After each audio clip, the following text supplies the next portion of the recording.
Every waitress at the Grand Meridian Hotel knew the rule: never upset Ava Sterling. She was only 12 years old, but everyone in the restaurant feared her. Ava was the daughter of billionaire Richard Sterling, the owner of the hotel, and rumors said she had made grown employees cry simply by pointing out their mistakes. Whenever Ava entered the restaurant with her expensive dress, perfect posture, and cold expression, waitresses became nervous. They avoided eye contact, spoke carefully, and hurried to serve her. But there was one waitress who didn't seem afraid. Her name was Lily Carter, a 24-year-old single mother who had started working at the hotel after losing her previous job. She was quiet, hardworking, and always wore a small silver necklace that had belonged to her late mother. One rainy evening, Ava walked into the restaurant alone. The other waitresses immediately disappeared into the kitchen. Lily noticed Ava sitting at a corner table. "Good evening," Lily said warmly. "Would you like to see the menu?" Ava looked up. "You're not afraid of me?" Lily smiled. "Should I be?" Ava stared at her for several seconds. "No," she whispered. "Most people are." Lily placed the menu on the table. "Then maybe they don't know you very well." Ava looked away. "I'll have hot chocolate." "Coming right up." When Lily returned, she noticed something unusual. Ava wasn't drinking the chocolate. She was staring at an old photograph on her phone. "Everything okay?" Lily asked. Ava quickly locked the screen. "Yes." Lily didn't push her. Instead, she quietly placed a small plate of cookies beside the cup. "These are free." Ava frowned. "Why?" "Because sometimes people need something sweet without having to earn it." For the first time, Ava almost smiled. The next evening, Ava returned. Then the next. Soon, she began asking specifically for Lily. The other waitresses couldn't understand it. One afternoon, Lily found Ava sitting alone, her eyes red. "Did someone hurt your feelings?" Lily asked. Ava shook her head. "My father is never home." Lily sat beside her. "He works a lot. He says he's doing it for me." Ava swallowed. "But I don't want another expensive gift. I just want him to sit with me." Lily understood that feeling. "My daughter feels the same way sometimes," she said softly. Ava looked surprised. "You have a daughter?" "Yes. Her name is Mia."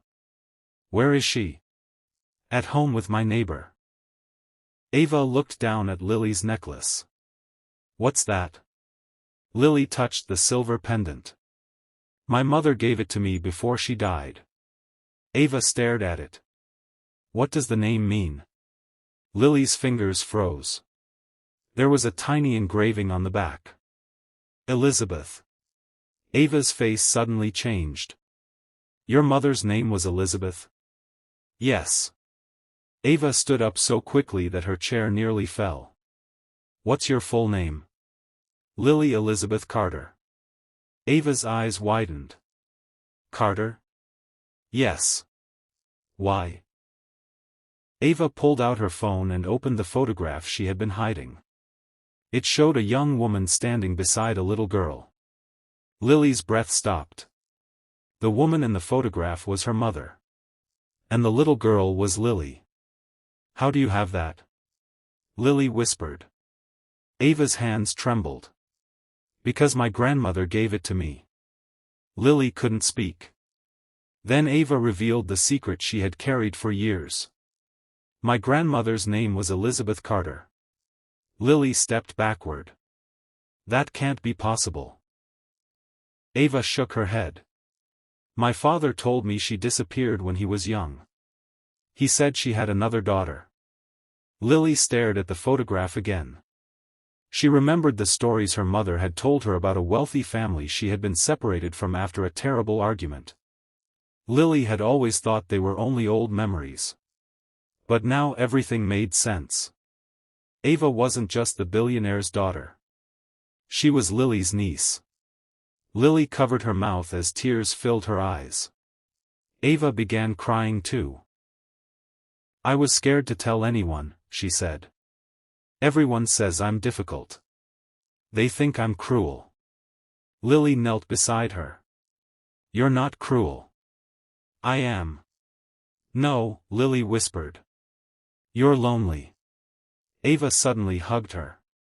For the first time in years, someone had treated her like a child instead of a billionaire's daughter. That evening, Richard Sterling arrived at the restaurant. He immediately noticed Ava crying beside Lily. What happened? Ava turned toward him. Dad, she's family. Richard froze. Lily showed him the photograph. His face went pale. Where did you get this? My mother, Lily answered. Richard stared at her for a long moment. Then he whispered, Elizabeth. It was the name of his mother. The woman he had lost contact with decades earlier. Richard sat down, overwhelmed. He admitted that his family had been separated by anger, pride, and misunderstandings.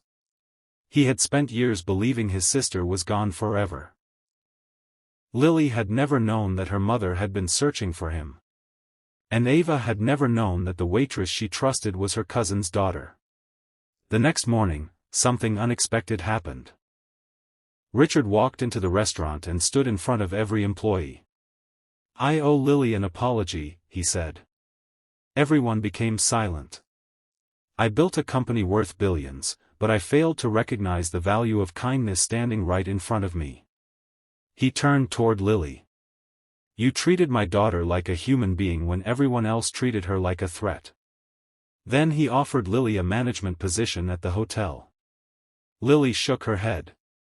I don't need a better title. I just need enough time to take care of my daughter. Richard smiled. Then you'll have both. From that day forward, Ava stopped frightening the waitresses. Instead, she began helping them. She carried plates, thanked the kitchen staff, and always asked Lily about Mia. And every evening, before leaving, Ava would whisper the same words to Lily. I'm glad you weren't afraid of me. Lily would smile and touch the silver necklace around her neck. I wasn't afraid because I knew there was a kind heart hiding behind your name. Sometimes, people don't need punishment to change. They need someone brave enough to see who they really are. And that night, a waitress didn't just serve a billionaire's daughter. She gave a lonely little girl something money could never buy, a family, a friend, and the feeling of finally being seen.